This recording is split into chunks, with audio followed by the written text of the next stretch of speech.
All right. Now, welcome to another edition of Crapper with myself, Tim Appleton, as per, and my good friend Sean Hall, Britain's number one Raku Potter. Was that a hello, Sean? I think the other 5,000 Raku Potters might have something to say about that, but I'll take it. Thought you were going to say five. All right, good. Well, nice to see you, Sean. Now, tonight we will be doing Scheherazade and Other Stories by Renaissance. Now, this has been perhaps a little while coming because Sean's been sort of talking up this album for several episodes now. And so we thought we'd go through it in a little bit more detail. I'd like to begin, if it's okay with you, Sean, by quoting the Wikipedia page on the album, which begins in the following manner. Some critics consider it their best album, although others prefer earlier albums. Which seems to me to decide nothing. I tell you, the Wikipedia page really needs to be updated on this album. It's woefully ambiguous and sort of underinformed. I mean, what do you want to say, Sean, about this album as a whole? Could I draw a comment from you? Well, I think the thing with Renaissance is that I think they have I think they've got some very, very good songs. But I think that they don't tend, well, for me, this is my personal opinion, so don't shoot me or anything, please. But I think as an albums band, perhaps they leave a little bit to be desired. If you're gonna compare them to the big boys like Genesis or Yes or Floyd or groups like that. But I think Scheherazade is consistently the best. I mean, they've got good songs, like my brother Steve. He loves his favourite is Ashes Are Burning, which is from '73, which has got Carpet of the Sun and Can You Understand? But I think Scheherazade works, as two sides of a vinyl mostly. I think also as well, it's a funny album because I was thinking about it that I don't know, in the 1970s we all seemed to be obsessed with tales of the 1001 Arabian Nights, not so much now. But if you tried to make this album now, I mean, spoiler alert, it's about Scheherazade who manages to avoid death, because the Sultan had executed, about 1,000 people he'd slept with. Well, women, let's just say women. So if you tried to make this today, you'd probably get bombed by the Me Too movement. Well, maybe not bombed. Also, I think the cover, because it's got some figurative imagery on there, sort of tapestry-like. I think you might get some militant Islamists try and bomb you for using these graven images, and I think for good measure, probably the Israelis would bomb you as well. So I take your pick out of that, but I think it's an album. I don't think it would be made today, but it's very much of its time. But I think it's a great album, and it showcases all the musicians really well, and particularly Annie Haslam. I think her voice was always superb, but it's a good sort of showcase for her, I think. So yeah, there you go. Yeah, all right, great. Well, I mean, there's a sort of ambiguity about whether, I mean, further to your point about the Me Too movement, there's an ambiguity about whether Scheherazade is actually a put-upon woman or actually whether she's a symbol of female power, isn't it? Female empowerment. Because she could be seen as a sort of feminist figure, I suppose, a proto-feminist figure, 1,500 years before that was even really a conversation. Yeah. But so yeah, that's an interesting ambiguity of the story. But anyway, we'll perhaps leave we'll leave the sexual politics discussion for another episode. I agree with you entirely that this is the best Renaissance album, right? And I have to begin. We have to tread delicately here, but I have to begin by confessing that I'm something of a Renaissance skeptic, right? Renaissance phobic, maybe, I don't know. I mean, I think that I think in a sense, I agree more with you about this than I thought I would, because I mean, I know you're more into Renaissance, but I think that their albums do have lots of great moments, but I think this is, for me, this is by far the most consistent. You know, it's very concise, and you know, you can swallow it whole, as it were. It's got four tracks basically. Side 2 is all one track. We'll talk about that later on. But I think that it's it goes down easy, this one, doesn't it? And I think the tunes are all really good. There is one track I don't like. Dropped out. Your image has, but you're here in spirit. I'm here. I'm back again. yeah. Got you. Yeah. Yeah. So I was saying that I think the tunes are really great. It's some really great, really great, consistent writing on this album. And there is one track I don't like, but I'm gonna try to be as diplomatic as I can about that. The other thing I want to say about them is that I think they're really in their own category, this band. I mean, I wonder if we could call this, you know, risk the definition here of symphonic rock. You know, I have a lot of Latin American friends for various reasons, you know, because I speak Spanish and so on and so forth. And in Latin America, I don't know if you were aware of this, Sean, but what we call prog rock in the UK is often referred to as symphonic rock. You know, that's the sort of colloquial term for it down there. But I think I was thinking that if we were going to reserve the term symphonic rock for a particular band, this would be the band. You know, this isn't. They're not quite the same in terms of the structures and the arrangements and the tunes as the other prog rock bands. You know, so this has to do with like the sort of the quotation of classical themes in the arrangements, also the use of orchestra. You know. But not just the orchestra, which is very complex and sophisticated, the orchestral arrangements, but also like the band arrangements are really sophisticated, aren't they? They're not necessarily more sophisticated than the other prog bands, but they are more sophisticated when you meld them with the orchestra, which Renaissance seemed to do more and more throughout the 70s. So, you know, what's the word? Pache, Keith Emerson. I mean, I think the synthesis of band and orchestra here is perhaps one of the best of all those 70s UK bands. There's a fella called Tony Cox, right, who was the orchestral arranger. And I think he later worked with Andrew Lloyd Webber. Let's not talk too much about Andrew Lloyd Webber, because I don't think we're big fans of his, either professionally or personally. But I think that he does a bloody good job here. He seems to be very underrated. They don't sort of include him in any of the like writing credits. But I mean, the orchestra is a really integral part of the sound here. So, but anyway, I was thinking in conclusion, perhaps we could say that, you know, Scheherazade and Other Stories is in a sense is the greatest synth rock album ever made, symphonic rock album ever made. You know, stick that on your bumper sticker or whatever it is. All right, now before we get into the tracks, Sean, we'll do as normal the Empirifacts, and then we'll go on to the cover. So let's begin with the Empirifacts. I'll do this bit if you like, formerly Turner's Turntable. So this album was recorded in May 1975 and released in July 75. So fast. That's my analysis.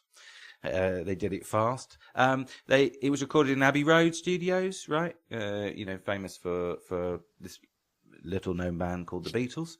I think they might have needed to do it there, possibly. I mean, as I say, the Wikipedia entry is sparse on this, but I think they might have needed to do it there because it had an orchestral salon, didn't it? Abbey Road. Right. And the lineup is Annie Haslam, as you said, on vocals, Michael Dunford on guitar. He's a very important member, a writer. John Tout on keyboards, John Camp on bass, and Terence Sullivan on drums. Right, and the whole band does backing vocals. They had a lyricist called Betty Thatcher from Cornwall. Why? Why? You're working in London. Let's call Cornwall. Get a good lyricist. Cornwall's famous for its lyricists. I'm joking, of course. I don't know. I've got no idea what this was all about. I mean, the lyrics are quite good, but they're not like world beating. I don't think. I think she's a poet, or was a poet, right? A Cornish poet. So I suppose that kind of tracks, doesn't it? Like a Cornish poet. I mean, that's kind of a poetic part of the country, that, isn't it? It's sort of Gaelic, isn't it? I mean, they speak Gaelic in parts it's very of Cornwall. similar, isn't it? Yeah, it's some form of Briton dialect, isn't it? They they could understand the people of Brittany, couldn't they? In France, they had a sort of trading network, pre-Roman. So apparently the old languages are very similar from those parts of the world. That's right, because Tristan and Isolde by Wagner is set in old, pre-Anglo-Saxon, pre-Roman Cornwall, isn't it? I wasn't planning to talk about any of that, but anyway, I wanted to mention the phrase Anglo-Saxon so we could stick the jingle in on the podcast. Took me all of 10 minutes to put that jingle together. Don't want it to go to waste. Anyway, so most of this music seems to have been written, as far as I can make out, just to finish up here, by Betty Thatcher, and along with Michael Dunford. He does the lyrics. He does the music. She does the words. Right. Yeah. In other words, but there are some contributions from the other members of the band to the music along the way, and they are credited, right? And apart from Annie Haslam, who, again, according to the Wikipedia entry, just spent her time eating crisps during the recording. Yeah. So that's useful information, from a historiographical perspective. I wonder what flavour she enjoyed. Because in the 70s, it probably would have been one of those bags with a little blue packet of salt, wouldn't it? Right, yeah. No, Walkers, no. Walkers or Golden Wonder, I would have thought. They were Golden Wonder. Yeah, of course, you see, this is the kind of detail that's lacking in other podcasts. All right, Shaun, do you want to say a word on the cover? Yeah, the cover. Well, I probably can say a word, in that it was a design by Hypnosis. Not one of their typical album covers, really, but they co-opted it out to an illustrator who I can find absolutely nothing on the illustrator's name, bar the fact that he died before he could actually complete. I think he was going to complete a triptych, three images, and they're based on sort of Islamic or Persian tapestries. So it's there's figurative, there's sort of like scenes of life, I suppose, taken probably from the lyrics of Scheherazade. But it's curious because I was thinking, is this Islamic or is it Persian, the story of Scheherazade? Because I was thinking if they'd done a figurative painting of the story, that's verboten in Islamic art, I believe. They're only allowed to represent symbols and patterns, I think. That's right, but I think it's you might be right, it's Persian. Persian, yeah. So I think it's pre-Islamic, but I mean, I might be wrong about that. Yeah, could be.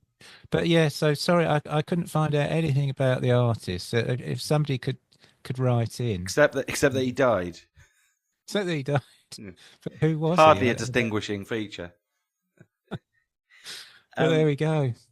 Yeah, triptychs. That was like a medieval thing, was it? So like he was trying to sort of, because there's something weird about this cover. I think. I think it's sort of. You were alluding to this earlier in your your usual jovial manner. I think that it's sort of there's something Orientalist about this cover, isn't there? I think that it's got a sort of, it's not just 1970s, but it partakes of a sort of 19th century chinoiserie. Yeah, chinoiserie. Yeah, exactly. Yeah. So it's weird because it's like the theme is the story from, as you said, like, well, what, I don't know what century, 7th century, maybe earlier, because no one knows, right? So what that means is that it's a reference to a reference. So it's a self-reference, really, which is kind of interesting. It goes with the 1970s, milieu, in the sense that it's again that thing we were talking about, I think, in our last episode about postmodernism, and like mixing things up. But it's also a kind of postmodernism avant la lettre, because it's a postmodern reference to 19th century postmodern references to the 7th century or something like that. So it's weird. I mean, they could have made more out of that, but the fella popped his clogs. So Anyway, all right, lovely. Well, thanks very much for that, Shaun. And now let's move on to the tracks, right? Now, as I said before, it's 4 tracks. Side 1 has 3 tracks, and side 2 has 1. So side 2 is a suite. I don't know whether it's worth saying that the album's called Scheherazade and Other Stories. So, and I think side 2 is the Song of Scheherazade, is that right? And That's so right. the album's called Scheherazade and Other Stories because it includes the Song of Scheherazade and some other stuff. But actually the other stuff is not completely unrelated, I think, to the second half, but I will come back to that because I've got 1 or 2 notes on it. Now, if you don't mind, I'm going to go first on track 1, side 1, A Trip to the Fair, because I suspect that you're going to be quite complimentary about it. And as someone once said to me, I want to get my retaliation in first. So I don't have a great deal invested in this, but I think I don't want to sort of like tear down any of your positive remarks. So I'm going to start with, as I say, some caveats, right? Now, I think this is, as I said, I think this is a wonderful album, but this opening track is the only track I don't like. And the reason why is this track sort of sums up what I don't like about this band. I think it's sort of rambly and unfocused. I mean, I literally just skip this track and go on to track 2 when I put this album on. And from then on, I'm golden, I've got, a good, wonderful 35 minutes of music ahead of me. But this one is a skipper from my perspective, because I think that sometimes Renaissance do these sort of long tracks that just go on, and it's not really clear why. I mean, I think it's, I can't quite work, I tell you what it is I can't quite work out what they're trying to do here. It's like they've got a germ of an idea, but the structure of the piece is sort of unclear to me. And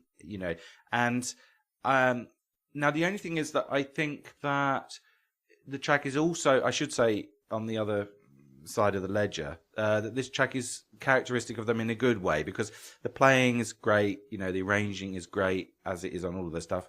They're obviously exceptionally talented musicians, right? And Michael Dunford is obviously a brilliant arranger. And they do sound amazing. I just have a problem with the writing, really. For me, nothing of particular significance happens in this track, and it's very sort of, I can't quite work out on what level someone would enjoy this track, but I mean, I'm sure you'll put me right. Do you want to come back on this? Well, on that note, it is a long track, isn't it? It's 10 minutes. It's 10 minutes 50. I don't know why I like this track. it's a Thought bit you were nightmare. going to say that. It's a bit nightmarish, isn't it? And it has got sort of lots of little sections tucked away into it. So I guess, yeah, that's, you know, so it's kind of inspired by, I've mentioned this before, it's inspired by Annie Haslam's date with the great Roy Wood of The Move and ELO fame. And a group of friends, basically they'd been out on a night out. This was Annie Haslam and co. And I think Annie Haslam had had a few too many, shall we say.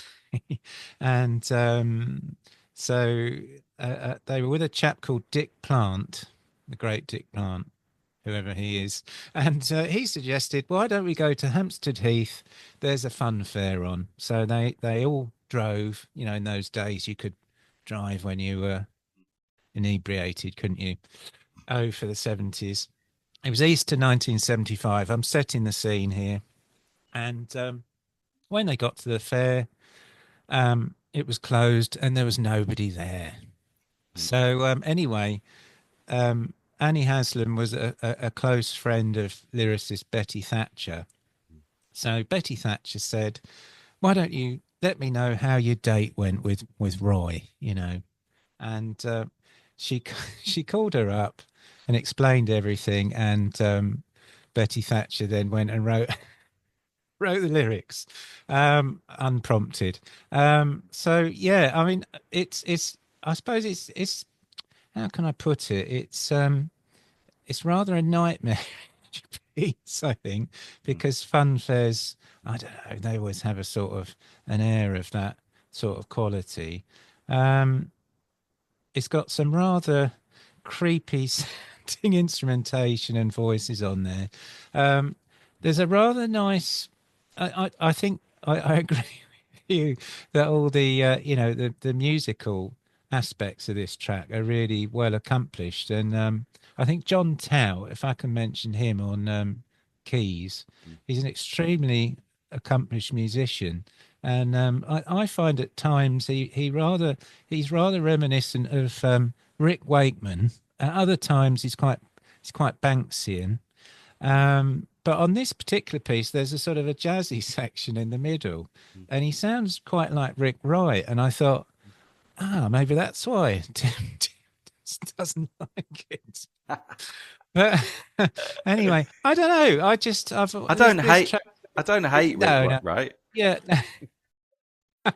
It's just, I suppose it's a bit of an oddball track, this, and I am a bit of an oddball, and there's a little bit of a story to it, but dare I say, it's quite a sort of visual conjures up an image of this sort of nightmarish fun fair.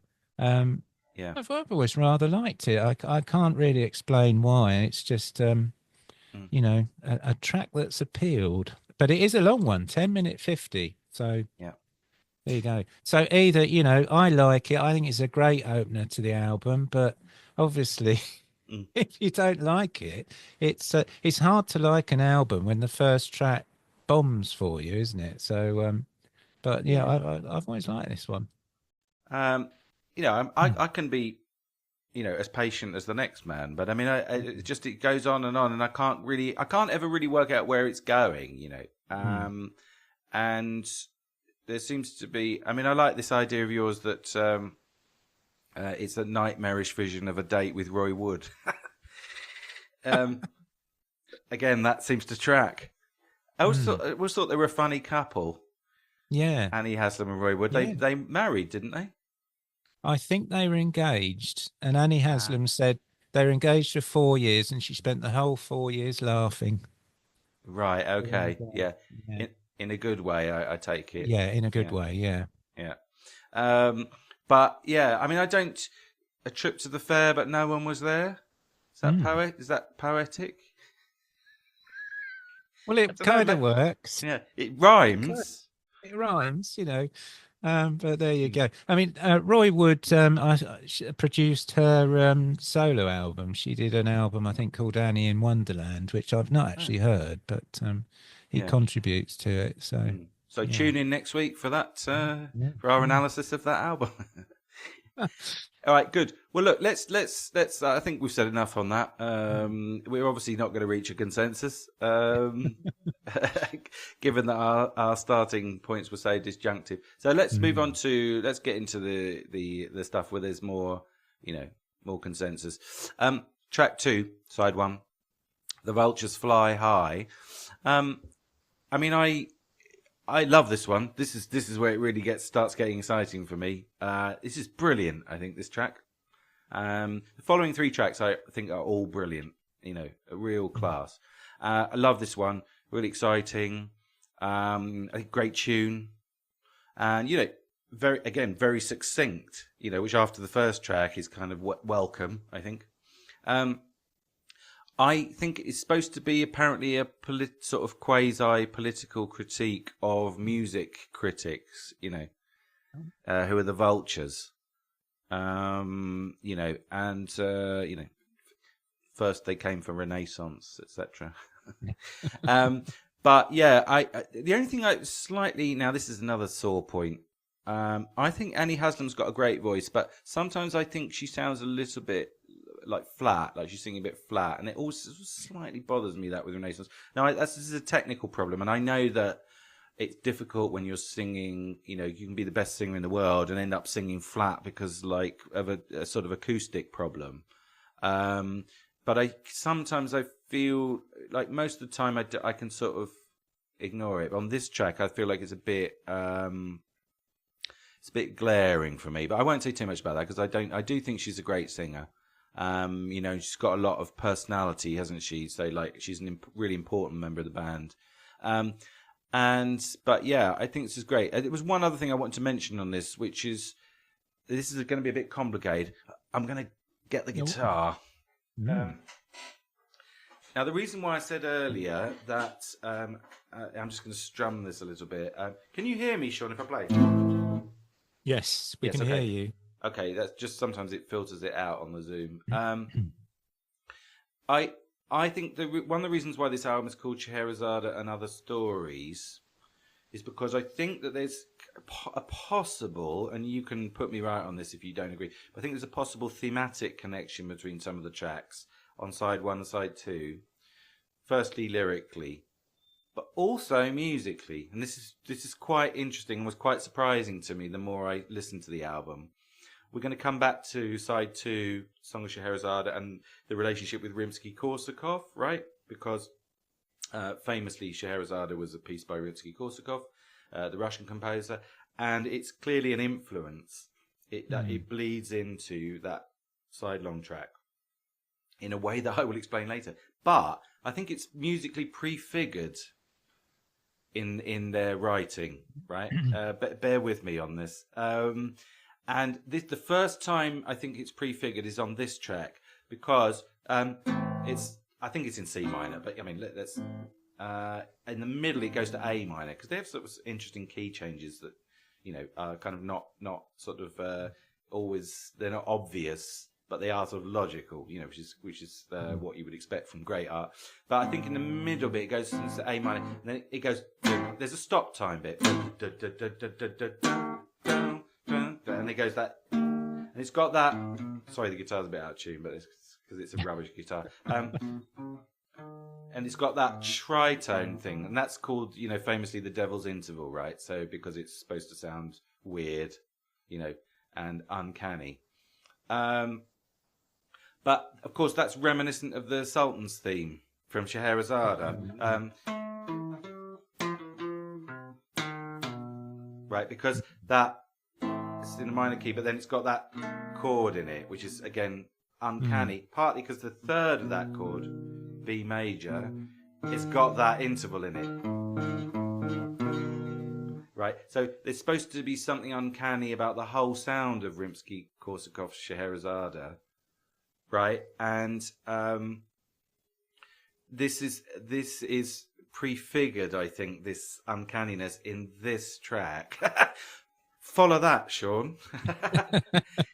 By the way, I mean, just while I've got the guitar in my hand, there is a track on the previous album, I think, Turn of the Cards.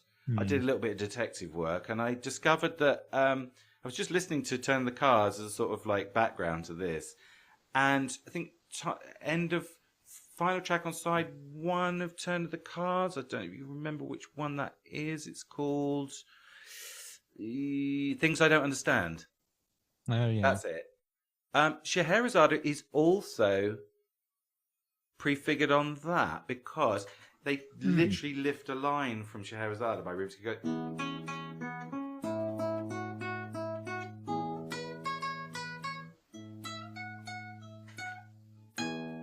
At the end of that track, which is just a lift, and because of course Renaissance were often lifting stuff in their early work from classical music, right? Yeah. So anyway, but I think the more important point is that there's a prefiguring of the second half in the middle of The Vultures Fly High, and with that, I'm done.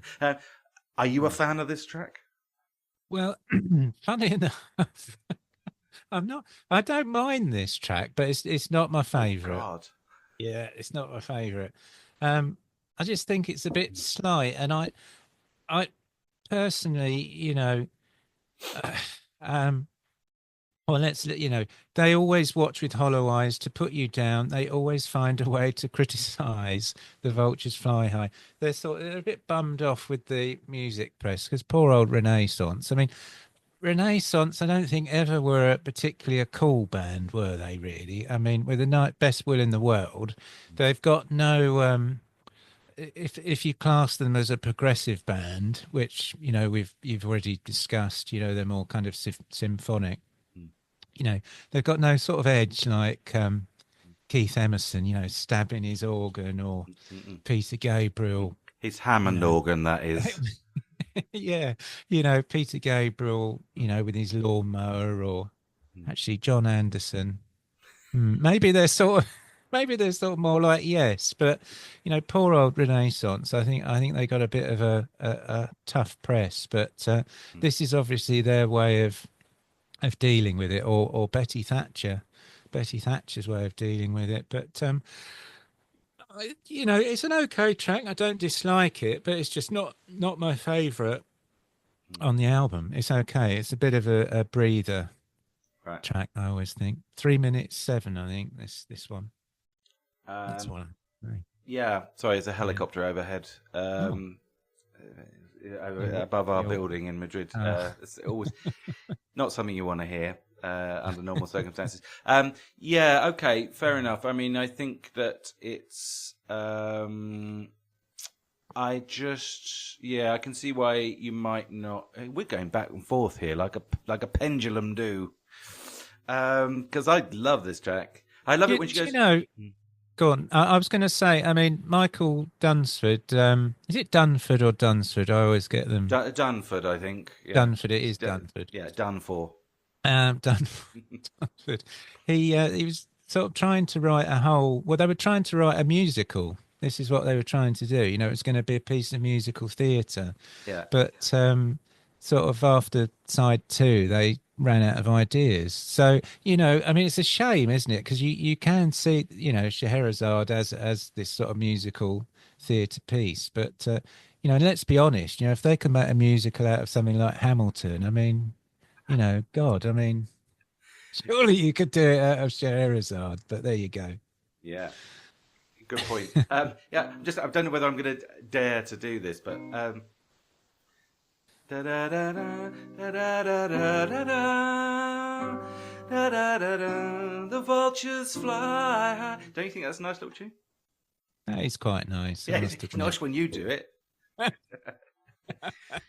My voice is famously better than Annie Haslam's, especially after a long day of teaching. She had a 5-octave voice, didn't she?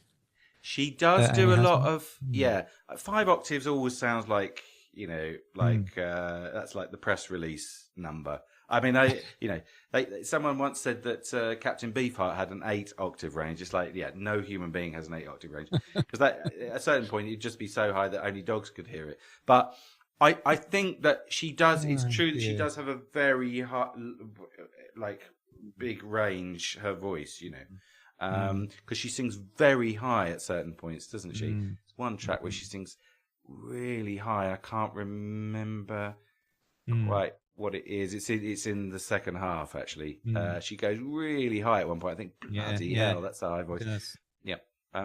Just as an aside, Yeah. I think I've mentioned this before. Graham Fellows, who's the actor, a comedian, famous for John Shuttleworth.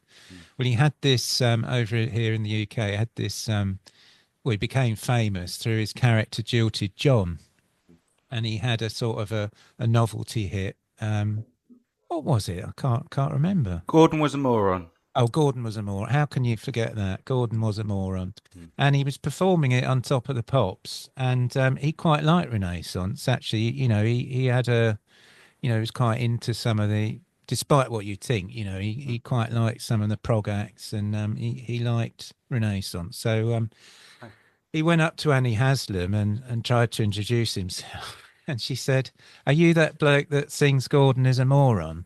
And she had a right go at him and said that you're the sort of act that brings Top of the Pops into disrepute. God. And he was quite crestfallen. So, Oh. yeah.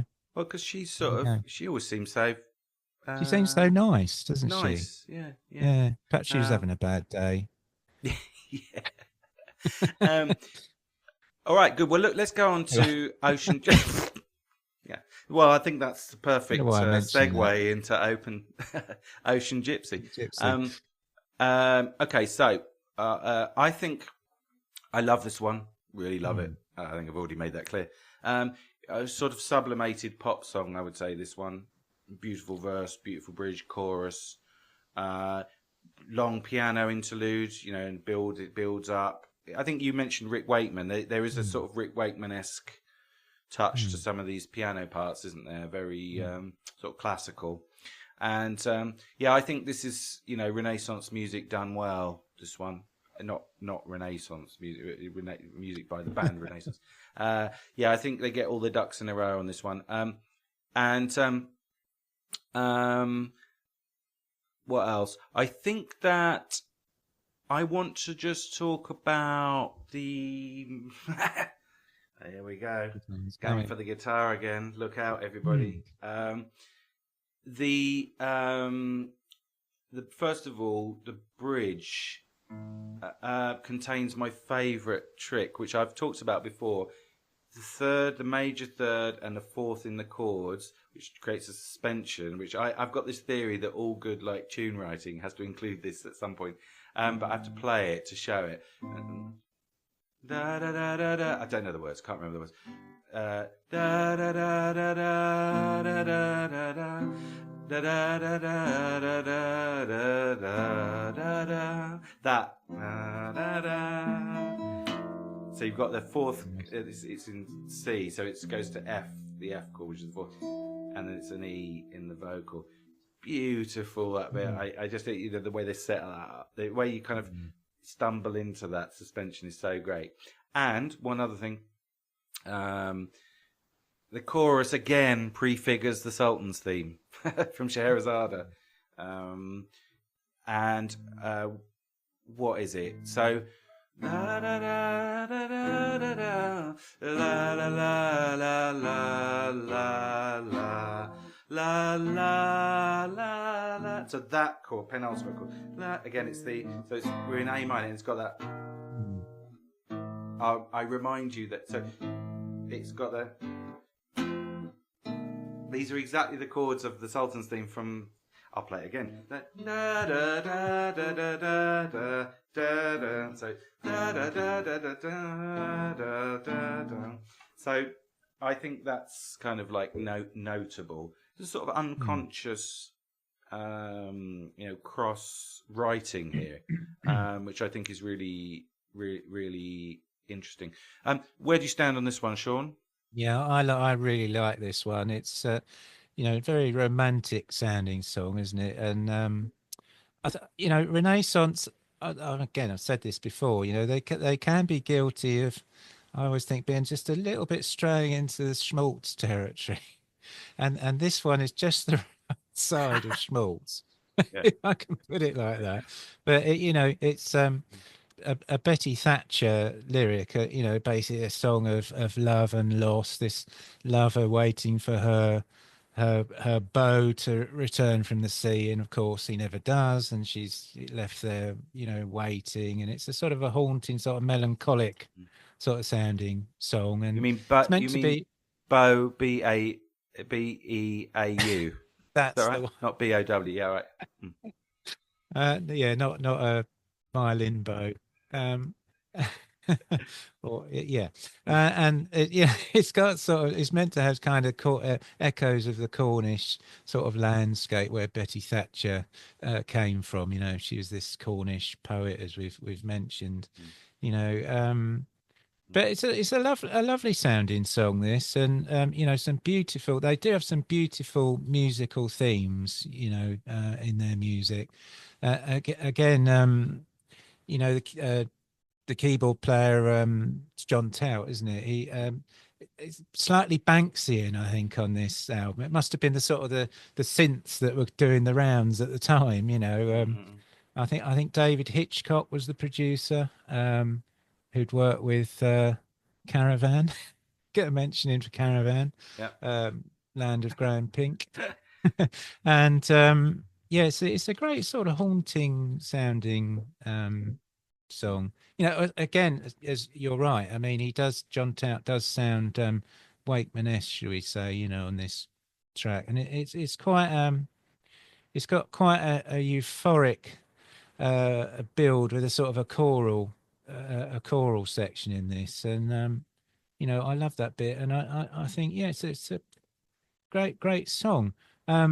Dare I mention that Blackmore's Night did a cover of this? You may not mention that. Has anyone heard it? He's not too well, apparently. He had to cancel a gig. So, Richie. Sorry to hear that. Yeah. We've yet to do a Deep Purple episode, haven't we? We haven't done one, have we? No, We haven't done one. No. I was thinking about, when you were saying that, I wondered about, you saying Betty Thatcher was in Cornwall. There's a sort of woman staring out over the bay. It made me think of The French Lieutenant's Woman, actually, by John Fowles. But I can't remember whether that's the woman who's standing on the shoreline waiting for her lover to return whether that's in Cornwall or whether it's somewhere else. Anyway. Cleethorpes. Cleethorpes. Brilliant. What are you thinking of Poldark? No offence if someone's from Cleethorpes. No, I don't know. It just occurred to me. I mean, another thing I was thinking about the lyrics. Now, do you think that the Ocean Gypsy of the Moon, do you think she's Scheherazade again? Because listen, I've got it down here. Ocean Gypsy of the Moon, the sun has made 1,000 nights for you to hold. Ocean Gypsy, where are you? The shadows followed by the stars have turned to gold, yes. turned to gold. Yeah. Running theme.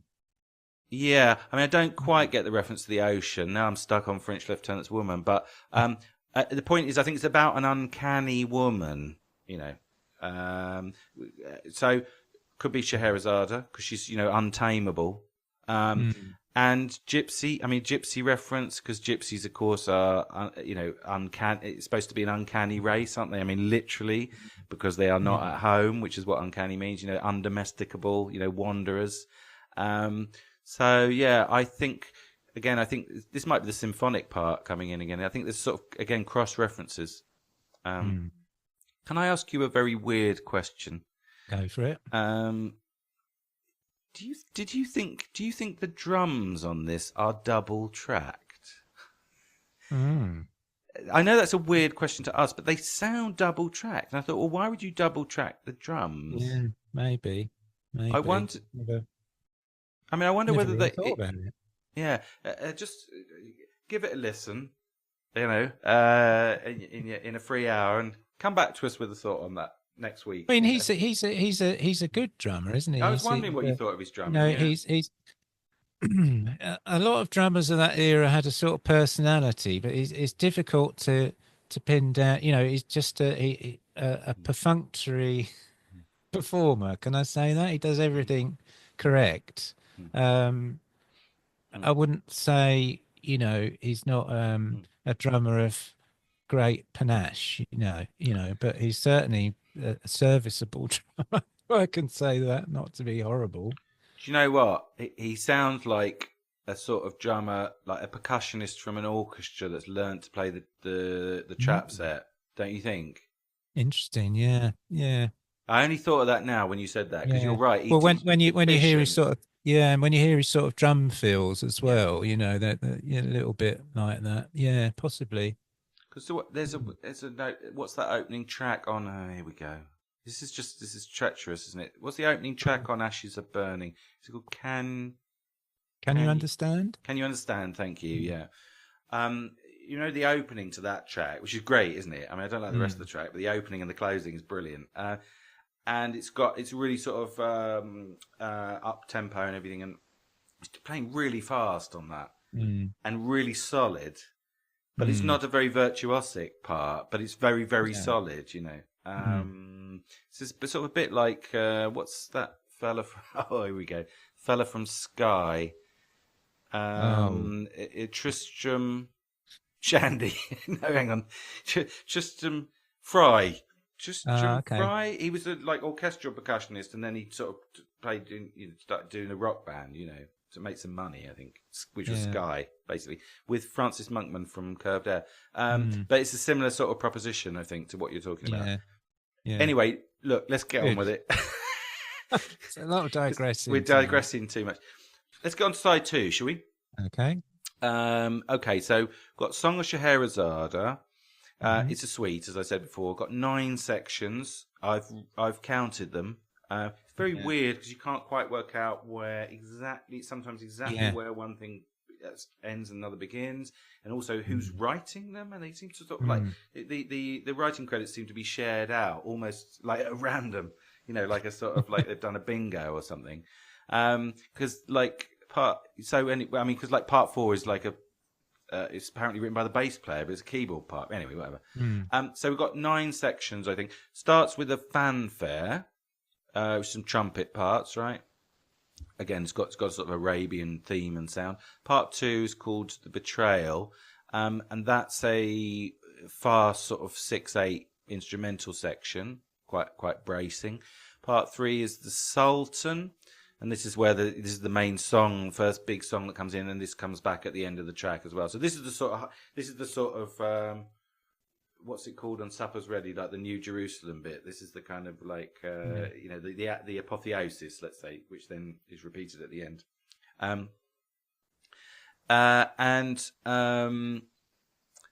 This is where. Well, before I get on to the next bit, this is part 3. This is the Sultan. So again, this is the Rimsky-Korsakov bit, right? So Scheherazade bewitched him with songs of jeweled keys. So again, we've got this, and then so we got that.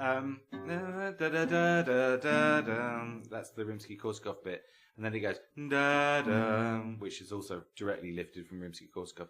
But yeah, it sort of comes the high point of this is the end of it, where it goes actually from sort of A minor, I think, to A. Scheherazade. So that's the sort of like the uplifting or the rousing part, And again, it's those chords. Although it's in A major and the Rimsky-Korsakov is in A minor, but anyway, yes, it's the same sort of structure. And then we have part 4, which, as I said, is sort of like a keyboard section written by the bass player, and it's a sort of Rick Wakeman-esque sort of piano part, as you were saying. It's very lovely, this bit. It's supposed to represent, I think, the moment of falling in love in the same way actually as Tristan and Isolde by Wagner does in the overture to that, and then it comes up later in that opera. And then we have another. It's sort of slow 4 again. So we've got a series of slow 4 sections here. Slow 4/4 sections. Part 5 is called The Young Prince and Princess as told by Scheherazade. And this is, again, another sort of slow 4 track. Another great melody. I can't remember what it is, but it's something like da da da da da da da da da da da, etc. Then we've got part 6 is festival preparations, because it kind of stops, doesn't it, halfway through, and then they do this sort of like festive part. This is an instrumental bit, quite long, sort of it kind of sounds a bit heavenly, I think, at certain points. As you were saying, the sort of the Arabic aesthetic is in there. It reminds me a bit of like sort of the Alhambra in Granada, which is like a big famous mosque. I think it's like a World Heritage Site. I feel like I'm in there when I'm listening to this bit. Again, it's a fast 6/8 section, so it refers to the opening bit. But they're playing, the drums are in half time, I think. Again, it includes tritone harmonic intervals. So again, we're back to, the Rimsky-Korsakov thing. The orchestral writing here is amazingly good. I don't know how they came up with it, so accomplished. Part 7 is called the Fugue for the Sultan. And another instrumental kind of breaks into a piano fugue. I'm racing through all this here. Then the orchestra comes back in again in fast 6/8, and it's very sort of exciting, this bit. The band comes in again at halftime, builds up very nicely, tunes and arrangements in the orchestra, and it ends on a theme that comes back in the next section, but sort of transfigured. And then they sort of stop. Part 8 is called The Festival, and this is like a prelude to the denouement. It's a kind of funky bit, this. Quite brisk, quite exciting. And then finally it slows down into Part 9, which is the finale, which is a reprise of the bridge and chorus from The Sultan, right, which is the third part. And then they sort of transpose it at the end, transpose the key for maximum effect. And they actually do play the Rimsky-Korsakov Sultan's theme over the top. Right. Then you got Coda and Out. Anyway, I mean, I think basically it's just so well constructed. It's so beautifully put together. This, I think, it's brilliant. Basically brilliant. I think it's one of the sort of best sidelong prog symphonic epics that has ever been done by a British band. Really, well written, well programmed. Not just the band, but the orchestra. All the tunes are interesting, and it's the orchestral and band arrangements are really bracing. I just think it's beautiful and exciting. I love it. Sean, your thoughts? It's extremely difficult to talk about this track, but it is beautiful, isn't it? It's beautiful. It's kind of romantic sounding. Some of the musical themes in it are so. I think they're so uplifting.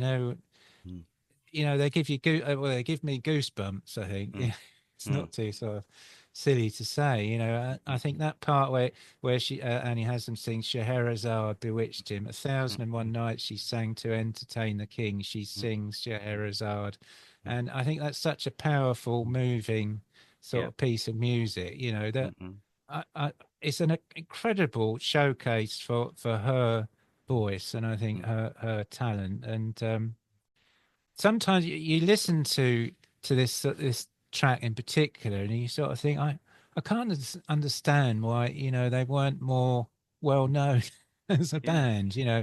I think they're still very popular in the States. I don't know if our American listener, wherever he is, lurking out there, might be able to tell us what the mood is about Renaissance. But I think they were popular in America. I've got a feeling they might have been popular in South America, actually. You were talking about this idea of symphonic prog. Totally.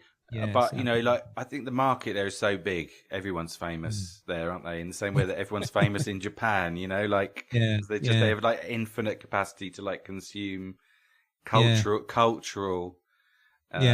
productions. I'm not saying that to be rude. I mean it seriously. I think this could have been taken on and made into a piece of musical theatre, but it never happened. Never happened. We got Andrew Lloyd Webber, and we got Hamilton, didn't we? Why don't they do a musical about Nelson? He'd be great, wouldn't he? Yeah, he really would be good. You don't hear enough about him these days, do you? You're thinking of a rap version of? Is that what you want? A rap version, a hip hop version of Nelson's life? I think that would be very complimentary sort of rap with a sort of sailor's hornpipe in it. You know, that'd be great. But no, this is bloody incredible, this track. And, you know, I was trying to think of anything else. We talked about the Snow Goose, didn't we? But I think that and this and the Snow Goose have got to be, as you say, the two best pieces of symphonic rock. And it's the London Symphony. I was going to say the London Sympathy Orchestra. I don't know why. They must be someone else. But yeah, I mean, it's incredible. I mean, I don't know. I don't know what else to say about it. Really. I wonder whether. Yeah, I was just thinking about Nelson now. I was thinking the other day, you know, like there was a phase of like people tearing down statues of slavers and things like that, wasn't there? You know, a few years ago, seems to have gone off now, but like people tearing down statues of Christopher Columbus and things. I was thinking like, couldn't do that with Nelson's column, could you? No. Well, the IRA managed it, didn't they? Did they? In Dublin. They blew up Nelson's column, didn't they? There was one over there. Oh, right. Well, it must have been smaller, though. I think it was smaller. It was still pretty substantial, I think. So, right, okay. Yeah, a bit like the sort of French version of the Statue of Liberty. It's kind of like a mini version. But you couldn't like blow up Nelson's column in Trafalgar Square, could you? Anyway, no. We digress. Yeah, I mean, I wonder whether you're just a final thought, perhaps, because we're kind of at the end of this brief discussion. I mean, I wonder whether actually your idea that they, you know, why weren't they more popular? I mean, actually, the maybe it's because this is such a weird style of music, technically, you know. They're not using the sort of band forces, are they? The band resources of a Genesis, a Yes, etc. They've stuck the orchestra in here, and it's front and center, but their band is playing full on as well at the same time. And difficult to know. Like, actually, they did this live, didn't they? On the one of your favorite Prog, Carnegie Hall. That's right. And that's the right place for it, probably. But there wasn't much of a future in this sort of music, perhaps, was there? I mean, they didn't, it wasn't taken up. The baton wasn't taken up because at this point you either had, all the prog bands going, punky or whatever, and then you had Andrew Lloyd Webber. Yeah, as you said. On the other hand, they had their hit single, didn't they? Northern Lights, famously. But what an odd. I mean, I loved that as a kid. But what an odd song. Great song that is, with a sort of Griffin-like sort of, what is it? An oboe in the middle, or I don't know, or I think it's a peculiar medieval sounding piece in the middle, isn't there? That sounds like gnomes wrote it, but. But a very odd song to become a hit, I guess. But it's a lovely song, actually. But it's great. Yeah. Gnomes wrote it, or gnomes played it? Gnomes played it. Yeah. Whether they wrote it or not is surely irrelevant. All right, great. Well, look, I suppose we'll stop there, shall we? I hope at least we've managed to transmit some of our enthusiasm for this wonderful and very uncanny, to use that word again, very singular album, and, sort of unrepeated, even by them, So let's perhaps close with the idea that maybe this is the greatest symphonic rock album ever made, and enjoin our listeners to give it a spin if they haven't done already. Shaun, thank you very much for your attention. Ta-da.